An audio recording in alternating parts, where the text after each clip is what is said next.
Welcome into the Tour Coach, everybody. It's PGA Championship week, and I'm your host, Tony Ruggiero, as I am each and every week. If you're new to this, these are stories, interviews, roundtable discussions. Some turn out to be pretty funny because we're always having a good time, but it's people that I find insightful, knowledgeable, the people that I trust, the people that I find fascinating from traveling the world of golf, coaching and teaching, whether it's my home studio here in Mobile, Alabama, or my home for instruction at Old Palm Golf Club down in Palm Beach Gardens, or whether it's out at the PGA Championship this week with Andy Ogletree, or it's on the PGA Tour, the Korn Ferry Tour, the Live Tour, Epson or LPGA, wherever it is we travel. These are the stories, the interviews, and the people that I think can help all of you play the game better, or maybe coach the game better, teach the game better, as we have so many folks from our industry that listen to the Tour Coach. And PGA Championship week, folks, means it's your opportunity to go onto our YouTube page, DewSweeper TV, watch some of the videos. We've got new videos, new content going up every day, and I appreciate all of the interest in it as the numbers keep soaring, especially with the production and the release of a new Pro Work episode. For a chance to win a new set of Srixon irons or a Vineyard Vines Prize Pack or a Bushnell Mini Wingman, all you have to do is go onto our YouTube page, check it out, and comment hashtag Pro Work or hashtag DewSweeper TV or hashtag Tour Coach, and those will get you entered, and we're going to do the drawing Monday after the PGA. So I hope you enjoy the content we're bringing to you this week. We've got some great stuff. We've got great people coming on. It's going to be a fun and exciting week up at Valhalla. Before we go, though, I'm a changed man. That's all I got to say. Is everybody listens to this knows, obviously, big red wine guy. Been a huge rum guy for a long time. I always swore off tequila. I had a bad incident with tequila back in college, hanging out with my buddies Big Al and Rich. What can I tell you? I'm a changed man. I had the opportunity this week, was out at the U.S. Girls 4-Ball in San Antonio, hanging out with some folks, and tasted these new drinks called Epic Western. They're 100% blue agave tequila. My personal favorite is the Chisparita, but the ranch water was amazing. La Paloma and Brushfire. They've got 4 different drinks. This is like going to the highest end tequila bar you can find, getting the highest end cocktail, refreshing, putting it in a can. I can't think of a better thing to drink or just kind of sip while you're playing golf. My first thought was being on a boat in the Keys, but folks, if you're in Nevada, Colorado, New Mexico, Texas, Arkansas, Louisiana, Tennessee, Georgia, South Carolina, or Florida, check out Epic Western. It is amazing. New partner here on the DewSweepers. We're looking forward to doing some content with them. But if you want the coolest drink, I think, to drink while you're out riding around in a cart practicing, maybe I should try it while I'm coaching. Check out Epic Western, and that's epicwestern.com. But just go find them wherever they sell it. You won't be disappointed. Take a sip, drive around in a golf cart, hit a few balls. Guarantee it's going to make the experience better. You're listening to the Tour Coach, and it's PGA Championship week. We got some great stuff coming for you. All right, so Tour Coach here on location at the PGA Championship. A little bit of a rainy morning, sitting here with Derek Deminsky, Golf Better Tucson. We've had him before on the podcast, but helping Andy Ogletree out this week with short game once again, and it's looking great. Let's talk a little bit here. It's Tuesday of the PGA Championship week. Talk a little bit about the shots that you've seen, Derek. First of all, thanks for sitting in, and we've had a blast. Talk about the shots that you see that are going to be necessary around here. A little different than, because it's you got zoysia, and you got some of the bluegrass and the bent, but kind of mixed in around it. So talk a little bit about the short game shots that you see. And I also want to go back to kind of some of the stuff you talked about with Andy, like about getting your, just kind of your vanilla and your basics dialed in. Yeah. So, getting out on the course and seeing, some of the bunker shots that you'll see where it's really elevated greens, seeing some of the zoysia, seeing some of the balls that are sitting down. That's something that we'll talk about with Andy that we're working on. And then kind of like what we discussed yesterday, like certain rough conditions, like hole 3, like if you go long on hole 3, long center on 3, that rough is so thick. Right. So it's such a thick blade. Yeah. So really, even in your yardage book, just kind of noting, hey, like this area of rough is super penal. And then kind of like we talked about with Andy, if it's that back right pin and you're long on 3, you got to just play for a 3. So it's kind of recognizing your score based on those situations, because we're going to see some thick rough out there. We were talking a bunch yesterday, walking around the 9 holes, and like there was one hole, I think it was 6, and we hit some chips from beside the right of the green. And there's going to be a lot of balls there because that dog leg right, if you hit in the left rough, it's a hard hole anyways. But you talked about like, hey, there's going to be some places that people miss greens. That look, if you don't get up and down, but you make 3 from there, right? Which would be a bogey, say. Yeah. That's not the end of the world on a golf course like that, right? And I think that's a great lesson for. We have a lot of teachers, we have a lot of up and coming players, a lot of people that just love golf. Yeah. Listen to this. I think that's a valuable lesson. And we've talked about some of the stuff from, learning from Phil and all of that. Yeah. I think that's a good lesson for people. Yeah, and I think something that even we talked about when we were practicing when I first came in on Sunday, and we hit a few shots on the practice area, and even Andy was like, okay, I'd be mad if I left it here, right? So it's like, okay, we're hitting some tough shots, but even a player like that can recognize, I shouldn't really need to be here. And again, recognizing those situations when you're dead, accepting a 3, not trying to get too cute with it to bring in maybe that double, right? Because you can always recover from a bogey, but man, when you start spending more than you need to, especially with the course management error, that's when you can start, the domino effect in a major. That can be a big deal. And then we go to another place where I think it was 8. We were hitting some pitch shots, and you had him hitting a shot using some slope, but hitting, a shot that you didn't necessarily need a ton of loft, right? There was some spin. And then you look at, and then I said, well, would you have anybody hit a higher shot, right? A bigger shot. Sure. And you talk a little bit about that, because I see golfers of all levels sometimes make the big swing when they don't need to. Yeah. And while, like, we all see, and I'll bring his name, like Phil, you'll see the heroic shot, right? And you do see a guy do that once in a while to win a major. But like, if we're walking 18 holes at a major, most of the time those guys play the percentages and the safest shot, and it's not always the biggest, hardest, most speed shot out there. Yeah, just like you said, if you're a little bit out of position, and with that pin on that par 5, I think is what you're talking about, right? So I'd have, when we're talking about this, I'd have that average person, there was kind of that bowl there, just almost hit a stock chip to that bowl and accept that, like, hey, that's kind of the end goal. Like, and most likely that's for birdie, right? Well, that's exactly. It's just because, if they leave it in that bunker short, they're dead. And if they blade over the green, they're dead. So, like, that's almost where the blow-up rounds start to happen, right? Because then they're so mad about that shot, then they spend one stroke to get into a worse position.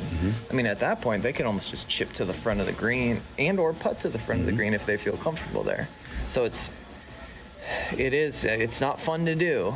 Great golf's not always fun. Scoring your best isn't always fun, but to do it, you have to be disciplined, and that's what it takes. And I think it takes discipline, and I think, and I tell my up and coming players and my young players, and even like Andy, who's made it to a major championship, like, I think one of the recipes for success is really doing the little things exceptionally well, taking care of the details. Right, and we talked yesterday out there, like the 30 feet straight up the hill, good lie. You got to get all those up and down, right? And I see guys practice the hard stuff, but not spend very much time hitting the basics. And I mean, how many times? I mean, you do it too. You see it with tour players, like they'll have 30, 40 feet straight uphill. And you'll see a guy, and these are normally the guys struggling to make cuts, right? Sure. But they leave themselves 5-6 feet, and now they get 4 out of 5 of those up and down, but that 5th one, that's a lost shot, right? Yeah. Whereas you were talking with Andy out there about how many do you make? Yeah. It just in those stock shots, and there's ways that we can practice that. But when you have those easy shots, for tour players, that's where you need to gain strokes. It's not having these incredible saves from impossible places. It's when you have those stock shots, it's almost threatening the hole like it was a 30 or 40 foot putt, right? We need to turn. That's why I call it like a lag chip. And with Andy, with where his form's at now, and again his touch is incredible. And we've seen it. I mean, I think in practice he's probably holed 20 shots or so, and or they're all on the pin. So that's what we talked about too when he goes and plays. Hey, if you're not doing this on the course, because we see it clearly in practice, he should be an elite short gamer. If we're not seeing that on the course, we either have to change how we practice or how we play. Because why are you doing it in practice, or why aren't you doing it in play? So we got to just kind of, we've seen that he can do it. So it's recognizing how can we structure practice and or just his on-course routine to bring that up more often. And a little bit about how to practice at a tournament. I like the stuff you were talking about. We were talking about his putting practice routine, but I'm big on, I'd rather you practice less but have a lot of intent in what you're doing, and be hyper-focused. I'd rather you hit 20 balls on the range and really be focused on what you're doing than hitting balls for 2 hours. Totally. Short game. How do you like guys to practice short games at tournaments? Yeah, and there's a lot of stuff that, it's the same thing when you come to a major event. You don't want to be working on your putting stroke, right? You're working on the slopes, you're working on the speeds. It'd be the same for short game. So I have this 24-ball drill that I like people to do where they just test their stock shot out. I need you to train that at home before you come to a major, so then we can see how that reacts, right? So I like training and testing and building kind of at home and in the off time. And then actually when you get to the tournament, then you can test it out and say, okay, my stock, a little 5-yard chip, man, it's really running out. These greens are fast, so I might need to add some spin this week. But you're trying to have a solid foundation that you bring to the event, and then you can test it out at the event and see what the ground does, what the lies do. So you're trying to test really more specific things to that location, like here at Valhalla. And then, another thing you talked about yesterday I thought was fantastic was hey, if you're hitting the trajectory you want, with good contact, and you're hitting your spots, you're doing great, right? Then it's a matter of reading, judging, right? And so to me, that's, we should be working on that before we get here, right? Yes. And then when you get here, if you're hitting your spots, it's just all about figuring it out. I'll never go back. I heard Colby Touye a couple years ago, told me with Tiger that it was getting to San Diego, all he tries to do is, everybody knows this, he gets there early, he's not working on his golf swing, he's trying to see how the course and the conditions change every day. That's so you can read things, right? And to me, that's kind of what we're doing here. You've gotten him dialed with his fundamentals are in check. Now it's just a matter of him getting a read of how things react around the green. Yeah, and that's something I think what I really like about, Andy and his putting is how simple he makes that stroke and what he does, right? He's got it so dialed in so that he doesn't really have to test it, or he can only then test it at the event. He doesn't need to train it at the event. It's not like, oh man, my putting stroke sucks. What am I going to do this week? It's no, my putting stroke is good. I have these baseline trainings to make sure it's good, and then I can test the green speeds and all that. The same thing kind of with that 24-ball drill. All that is, it's essentially hitting landing spots from 5 to 15 steps. I've just measured out that's 70% of your short gaming. It's just, you have to be great at those. You can practice the tangibleness or, just putting down some fake holes, and you have to chip to the spot. Because if you can contact it well and land it where you want, with the trajectory that's reasonable, I've never seen anyone do that and be bad at short game. I've just never seen it. Because that's that's kind of the bread and butter of short game is I contact it well, I land it where I want. And if it doesn't pan out, well, then it's a green reading issue, or, man, the greens are firm and I need to adjust. But you can take those skills in practice, test them at Valhalla to see how it then reacts. So, you don't want to be doing a lot of this panic stuff the week of the event, kind of like what we were talking about earlier. Just, man, on a Wednesday, you wouldn't want to be changing up anyone like that. So it's just further testing what you've trained and build, when it's more comfortable. Let's go over a quick last question here. When somebody comes to you and you're going to kind of reset their fundamentals. Sure, it happens a lot. Right, it happened here. Totally. Right? So what are some of the areas that you see when people get off that they struggle with? Yeah, and that's what we've talked about too quite a bit is because I play and I've been screwed up enough by coaches, I'm not in a hurry to make changes and or impose my will. And I know some players really like to, hey, what am I doing wrong? They're not, it's not always going well, but I need to know what situations do you struggle with? What do your bad shots look like? Right. So with Andy, he was kind of missing that weak right shot, right? So we had him start actually with a less open face because he was just getting it so open. And then for a stock shot, you don't need to do that for a stock shot. For him, so we just got his face slightly open and had him feel like he was opening it through the shot compared to just having it wide open. At that point, the spin loft can get a little too crazy to where you can miss weak right. So that's like in play with that. So as we've just squared them up a little bit more, we just have seen that miss go away. So that's awesome. key. Yeah. Derek, it's fun hanging out with you. Fun We're having a meeting you in great person, time. having a Great couple time. days walking around. It's going to be a good week. Yeah. Appreciate all your help, and I'm sure we're going to do some more of this this week. Absolutely, we will. Awesome. You bet, baby.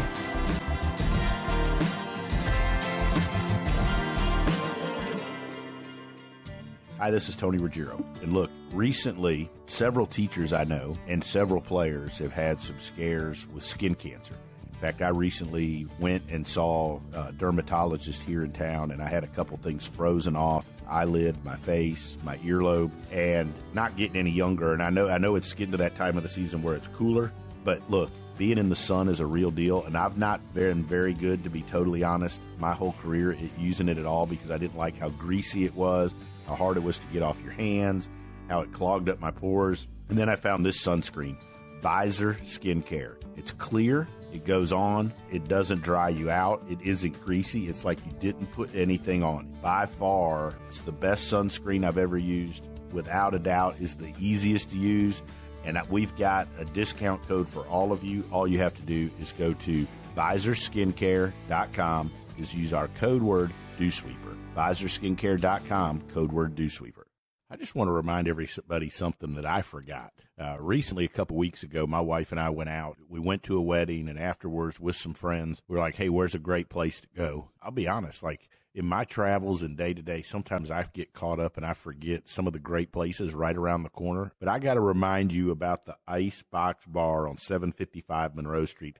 I was blown away by just the whole vibe, the atmosphere, and with the Velvet Pig, the food in the back room, and the big screen TVs up front. We sat there and watched some playoff games. I was blown away by the atmosphere, the vibe, and just how cool it was to have the Icebox Bar right here near DewSweepers downtown, near where I live. You're looking for a great place to go sit, watch some games, hang out, play some pool. You got to go to the Icebox Bar right there on Monroe Street. There's a good chance you'll see all of us hanging out, but do yourself a favor, go visit the Icebox. It's one of the best places out there.